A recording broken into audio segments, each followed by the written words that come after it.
اپنے بھائی دیگر انبیاء علیہ السلام کے ساتھ کھڑا ہوں تو اس وقت بھی اللہ کی بارگاہ میں سب سے زیادہ صابر و شاکر پایا جاؤں. مجھے یہ پسند ہے کہ میں اللہ کی بارگاہ میں پہنچوں تو میں اس وقت بھی اللہ کی بارگاہ میں سب سے زیادہ صابر و شاکر پایا جاؤں. یہ نبی پاک علیہ السلام کی زندگی کا اثر تھا کہ اتنا وہ اللہ کی رضا پہ راضی تھے. جو کچھ مل گیا اللہ کی ذات پر ہے. ہم اسباب کو تلاش کرتے ہیں, ہمارے نزدیک یہ اسباب ہے, ہمیں یہ چاہیے یہ چاہیے یہ چاہیے, نہیں ملا تو ہم کہتے ہیں اللہ ہماری سن ہی نہیں رہا. ایسا ہمارا مائنڈ میں آتا ہے. کیا خبر جو آپ مانگ رہے ہیں وہ آپ کے حق میں بہتر نہیں ہے, اللہ تعالیٰ آپ کو اس سے بڑھ کر دے رہا ہوں وہ ہم نہیں سوچتے, لیکن جو ہماری چاہت ہے وہ ملے ہمیں, اور اگر نہیں مل رہا تو پھر ہم اللہ کو بلیم کرتے ہیں, نعوذ باللہ. ایک بزرگ کے بارے میں آتا ہے کہ انہوں نے اپنی زندگی میں ایک ایسے پتھر کو تلاش کرنا چاہا اور اس کی تلاش میں نکل پڑے کہ جن کو پتہ لگا کہ وہ پتھر اگر کسی لوہے کی دھات پر رگڑا جائے تو اس کو سونا بنا دیتا ہے. ان کا کون پہاڑوں کو جائے کھودے نکالے پھر پگھلائے سونا, پتھر کو ڈھونڈتے ہیں اور ہر سونے کی دھات جو لوہے کی دھات ہوگی اسے ہم سونے کی بنائیں گے. جوانی میں ڈھونڈنے نکلے تھے, بڑھاپے کی دہلیز پہ آ کے پتھر نہیں ملا, اور عمر کے آخری حصے میں کہ جب کوئی دنیا کی خواہش ہی نہیں رہی تب جا کے وہ پتھر ملا. اب جب پتھر کو دیکھا تو کہا کہ اب اس کا کیا کروں میں, اب تو زندگی ختم ہو گئی, اب یہ کس کام کا میرے, اب تو میری زندگی ختم ہو گئی, آخر میں اللہ نے دیا ہے تو میرے تو کسی کام کا بھی نہیں ہے. تو ایسا کرتا ہوں میں کسی نیک انسان کو دے دیتا ہوں تاکہ وہ اللہ کی عبادت بھی کرتا رہے اور وہ اس سے اپنا گزر بسر بھی چلاتا رہے اور اللہ کی عبادت نہ چھوڑے. اب اس شخص کی تلاش میں وہ ہر نماز کے بعد کسی نہ کسی مسجد پہ آ کے کھڑے ہو جاتے تھے تاکہ کوئی تو اللہ کا بندہ ملے جس کو میں ہی دے سکوں, جس کی آنکھیں بتائیں کہ یہ اللہ کی محبت میں روتا ہے, اور جس کی پیشانی بتائے کہ اس میں اللہ کے سجدوں کا نور چمک رہا ہے, ایسے شخص کو میں دوں. اور سب گزر گیا, کوئی مل ہی نہیں رہا تھا. بالآخر ایک نوجوان, خوبصورت نوجوان, وہ ان کو مل جاتا ہے. کہتے ہیں یہی وہ حقدار ہے جس کو میں نے یہ بہت بڑی دولت جو میرے پورے زندگی کا سرمایہ میں نے اس کو دے دی, اور یہ اللہ کی یاد میں روتا بھی ہے, اللہ کی ذات پر یقین کرتا ہے, بھروسہ کرتا ہے, میں نے اسی کو دینا ہے. وہ قریب بلاتے ہیں, کہتے بیٹا ادھر آؤ, ایک بات ہے آپ سے, آپ اللہ کی عبادت کرتے رہو. پہلے نصیحت کرتے ہیں, آپ عبادت کرتے رہو, آپ سارے کام کرو, دنیا کی فکر نہیں کرنا, اور اسباب دنیا کو تلاش مت کرنا, اللہ کی محبت کم نہیں کرنا, اور یہ لو یہ میری طرف سے تحفہ ہے بیٹا, اور یہ ایسا پتھر ہے کہ اس کو لوہے کی دھات پر آپ رگڑو گے سونے کا بن جائے گی وہ چیز, اور آپ اس کو بیچنا, اپنا گزر بسر کرنا, اور جو نیکی کرتے وہ کرتے. پوری نصیحت کر دی نا. ٹپیکل جو ہوتے نا ہمارے ابھی اولڈ مین ایسی کچھ نصیحتیں کرتے ہیں, اس ٹائپ کی وہ مطلب بڑی نصیحت کر دی نا, بھلے خود گڈھے میں گرے ہوں لیکن نصیحت کر دیتے ہیں, ہے نا. تو اس ٹائپ کی نصیحت کی اس انکل نے نا. اب وہ سنتا گیا, اچھا جی اچھا, پتھر لیا, چاچا جی کا ہاتھ پکڑا, جو بزرگ تھے ان کا ہاتھ پکڑا, اور چھوٹی سی نہر جا رہی تھی, انہی کے سامنے ان کی پوری زندگی کی کمائی اچھال کے نہر میں پھینک دی. اب آپ سوچئے اس بندے کو کیسا لگا ہوگا کہ میری پوری زندگی اس کو ڈھونڈنے میں لگ گئی اور میں نے اس کو بھلائی چاہنے کے لیے دی, اور اس نے اٹھا کے میرے سامنے پانی کے اندر پھینک دیا اس کو. اب وہی والی بات, کاٹو خون نہ نکلے. وہ شروع, بیٹا تم نے کیا کیا, زندگی کا سرمایہ مجھے, میں نے لگا کہ یہ حاصل کیا تھا, میں نے آپ کو دیا تھا, آپ یہ کرتے وہ کرتے, ساری باتیں سن لی. نے کہا انکل مجھے اس کی حاجت ہی نہیں ہے, جو چیز آپ میرے پاس لائے ہیں اس کی مجھے حاجت نہیں ہے. اس نے کہا کیوں, ایسا کیا ہے تمہارے اندر؟ تو قریب ہی اس نوجوان کے ایک بہت بڑا پتھر رکھا ہوا تھا. دریا کنارے, نہر کنارے بڑے بڑے پتھر ہوتے ہیں. اس نوجوان نے ٹھوکر ماری, پورا پتھر سونے کا بن گیا, پورا پتھر سونے کا بن گیا. اس نے کہا مجھے حاجت اس لیے نہیں تھی کیونکہ آپ نے اس اتنے سے پتھر کو ڈھونڈنے کے لیے پوری زندگی لگا دی, اور میں نے جوانے کچھ حصہ اس پتھر کے بنانے والے کو کی تلاش میں لگایا, تو یہ مقام اللہ نے میرے پاؤں میں پیدا کر دیا. اگر آپ اسباب کو چھوڑ کے مسبب الاسباب کی تلاش کرتے, اس کی ذات کو ڈھونڈتے, اس پر یقین اور بھروسہ رکھتے, یہ کمال آپ کو کب کا مل جاتا. وہ کہتے ہیں کہ پھر مجھے شرمندگی ہوئی اور مجھے محسوس ہوا کہ میں نے اپنی زندگی بیکار کر دی. یہ ہوتا ہے اللہ کی ذات کو یقین کرنا، اس کی ذات کو تلاش کرنا، اس کی ذات کو ڈھونڈنا، یہ اللہ تعالیٰ برکت پیدا کرتا ہے۔ اس نوجوان نے ٹھوکر ماری، وہ سونے کا بن گیا۔ حضرت بابا فرید کے پاس بھی ایک شخص آیا تھا اپنی رودات لے کے کہ حضرت پریشان ہوں، آپ نے بھی ایسے کچھ مٹی پہ پڑھ کے دیا اور جاؤ بھائی، چل دیے، سونے کا چھوٹے چھوٹے ذرے بن گئے۔ ایک مرید بیٹھا ہوا تھا، کچھ ہوتے نا شارٹ کٹ مرید ہوتے ہیں ٹائپ کے، بس پاؤں دباتے رہتے ہیں پیر کے اور چاپلوسی کرتے ہیں، پیر سے پہلے آ جاتے ہیں، پیر صاحب سے پہلے آ جاتے ہیں، بابا جی سے پہلے آ جاتے ہیں، بابا جی بعد میں آتے ہیں، لیکن وہ خود بابا جی سے بڑھ کے اپنے آپ کو سمجھ رہے ہوتے ہیں بابا جی کی غیر موجودگی میں۔ اس طرح کے بھی کچھ ہوتے ہیں ہمارے ارد گرد نا ایسے ماحول میں، جن کو پتا ہوگا۔ تو اس ٹائپ کے وہ ایک مرید تھا، وہ چاہ رہا تھا کہ شارٹ کٹ مجھے مل جائے اور میں بھی بس سیڑھیاں پار کروں اور ولی بن جاؤں۔ اس کو پتہ لگ گیا کہ حضرت نے بس پھونک ماری اور ذرا ذرا سے ذرے مٹی کے سونے کے بن گئے۔ پوچھ لیا حضرت کیا پڑھا تھا آپ نے؟ بابا جی تھے بابا فرید رحمۃ اللہ تعالیٰ، بتا دیا بھائی سورہ فاتحہ پڑھ کے دم کیا، اللہ نے کمال کر دیا۔ اب وہ تو بزرگ تھے، یہ شارٹ کٹ کے چکر میں تھے۔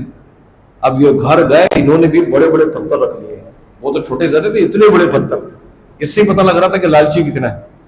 وہ ساری رات ہو گئی بھائی، سورہ فاتحہ پڑھ کے آتے بھول گئی، پڑھے جا رہے دم کیے جا رہے، پڑھے جا رہے دم کیے جا رہے، پڑھے جا رہے دم کیے، دم خشک ہو گیا، لیکن مجال ہو کہ پتھر کچھ ہل بھی پایا۔ صبح اٹھا، حضرت کے پاس گیا، حضرت ساری رات سورہ فاتحہ پڑھی ہے، پتھر کو کچھ نہیں ہوا۔ تو آپ نے اسی ہاتھ پکڑا، کندھے پہ ہاتھ رکھا، اس نے کہا سورہ فاتحہ سے سونا نہیں بنے گا، زبان تجھے میری جیسی لانا پڑے گی، تب جا کے وہ بنے گا۔ تو یہ اللہ کی ذات پر یقین کرنے کا بدلہ ہوتا ہے۔ مولا علی کے پاس ایک یہودی، چند دور قدم پہ یہودی تھے، مولا مشکل کشا تھے، ایک فقیر آیا، یہودیوں کے پاس گیا، انہوں نے کہا کہ ہم تو نہیں دے رہے، اس کو تمسخر کر کے مذاق بنایا اور کہا کہ وہ سامنے بندہ کھڑا ہے، وہ بڑا امیر ہے، وہ تمہیں کچھ نہ کچھ دے دے گا۔ اب حضرت علی کی توہین میں یہ بات کر رہے تھے کہ ان کی جیب سے کچھ نکلے گا، یہ معاف کریں گے تو ہم ان کا مذاق بنائیں گے کہ دیندار بنے پھرتے ہو، کچھ دے نہیں سکتے فقیر کو۔ اس نیت سے انہوں نے حضرت علی کے پاس اس مانگنے والے کو بھیج دیا۔ اللہ تعالیٰ تو جانتا ہے ہو کیا رہے، اللہ کو خبر ہے۔ مولا مشکل کشا کے پاس آ کے کہنے لگا کہ خدا کے نام پہ کچھ دو۔ اب یہ گھرانہ سو ایسا ہے کہ ان کے پاس کوئی آئے اور واپس چلے جائے، ایسا ہو ہی نہیں سکتا، یہ تو دیتے ہی دیتے ہیں۔ مولا مشکل کشا نے جیب میں ہاتھ ڈالا، اچھا آپ کو خبر نہیں ہے کیا ہو رہا ہے، لیکن آپ نے جیب میں ہاتھ ڈال دیا۔ یہ یقین کی طاقت بتا رہا ہوں میں آپ کو، یقین کی طاقت کتنی ہے۔ اور وہ دیکھ رہے ہیں کہ انہوں نے جیب میں بھی ہاتھ ڈال دیا اور ہنس رہے ہیں، خالی نکلے گا، کچھ نہیں ہوگا ایسے۔ اور آپ نے ایسی جیب میں ہاتھ ڈالا اور ایسے اس کی مٹھی کے اندر بند کیا اور ایسے رکھا، تھپکا، اور آپ نے کہا کہ یہ مٹھی ان کے سامنے جا کے کھولنا جنہوں نے میرے پاس بھیجا ہے۔ وہ فقیر کہتا ہے ٹھیک ہے۔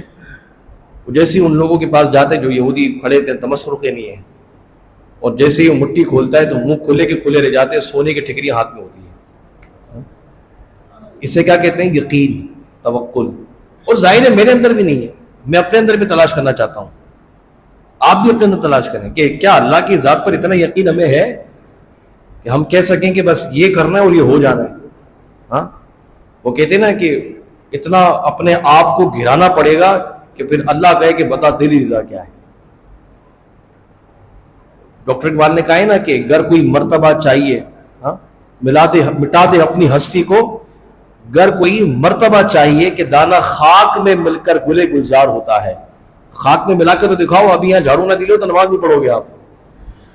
اگر صفوں کے بیچ میں جھاڑو نہ دلی ہو تو نماز نہیں پڑھو گے۔ جبکہ حضرت عمر فرماتے ہیں کہ مجھے سجدہ پسند ہی وہ آتا ہے کہ میں خاک پہ کروں، جب تک میرے خاک پر پیشانی پر خاک نہ لگی ہو مجھے سجدے میں مزہ ہی نہیں آتا۔ حضرت عمر، یہ سنت ہے حضرت عمر کی زمین پہ سجدہ کرنا۔ آپ زمین پہ سردی گرمی ہو زمین پہ سجدہ کیا کرتے تھے آپ۔ کسی نے ایک شخص نے کہہ دیا تھا کہ عمر آپ کے پیشانی پر مٹی لگی، آپ نے ڈانٹا، تم ہوتے کون اس کو مٹی بولنے والے؟ یہ وہ نور ہے جس کے سبب اللہ قیامت کے دن مجھے بخشے گا۔ ہم تو مٹی بھی نہیں بیٹھ سکتے جی۔ صفوں میں اگر مسجد کے ذمہ دار نے جھاڑو نہ دیا تو ہمارے منہ میں مر جاتے، جھاڑو نہیں دی، کس بات کی تنخواہ لیتے ہو، کس بات کے پیسے لیتے ہو؟ ایسا ہوتا ہی نہیں ہوتا۔ حالانکہ جیب سے کچھ دینا نہیں ہے، لیکن باتیں ساری سنانی ہے، جیب سے کچھ بھی نہیں دینا، سنانی باتیں ساری جیسے یہی جیب سے دے رہے، پلے سے دے رہے، اور جھاڑو نہ دی تو شکایتیں لگا دیں گے۔ یہ ہمارا تو حال ہے کہ ہم مٹی پہ بیٹھنا نہیں چاہتے، اور پھر ہم کہتے ہیں کہ یا اللہ قسمتیں بدل دے. قسمتیں ایسے نہیں بدلی جاتی ہیں جناب. قسمتیں بدلنے کے لیے اس کو ڈھونڈنا پڑتا ہے. پہلے کس کی ذات میں کب مل جائے نہیں خبر. پہلے اس کو ڈھونڈیں, اس پر یقین رکھیں, پھر دیکھیں وہ کمال کیسا کرتا ہے. اس کی جانب بڑھ کے تو دیکھیں, 2 قدم بڑھا کے دیکھیں, 2 گھڑی اس کے پاس ہو کے دیکھیں, تنہائی میں کبھی بیٹھ کے دیکھیں. رمضان کا یہ مبارک مہینہ ہے, آپ کے لیے بہت اچھی اپارچونیٹی ہے کہ آپ رات میں اٹھیں, تنہائی میں جائیں, بند کمرے میں بیٹھ جائیں, کچھ دیر اپنے رب سے باتیں کریں, اور پھر مجھے آ کے بتائیے کہ اس پل میں آپ کو کتنا مزہ آیا. سچ بتا رہا ہوں میں آپ کو. اٹھیں تنہائی کے وقت, سب سو رہے ہوں, 2 گھڑی اٹھیں, تنہائی میں چلے جائیں اور جا کے بس بیٹھ گئے اپنے رب کے حضور, جیسے میں اس سے بات کر رہا ہوں, میں اس کے سامنے ہوں, میں اپنی ساری باتیں اس کو سنا رہا ہوں.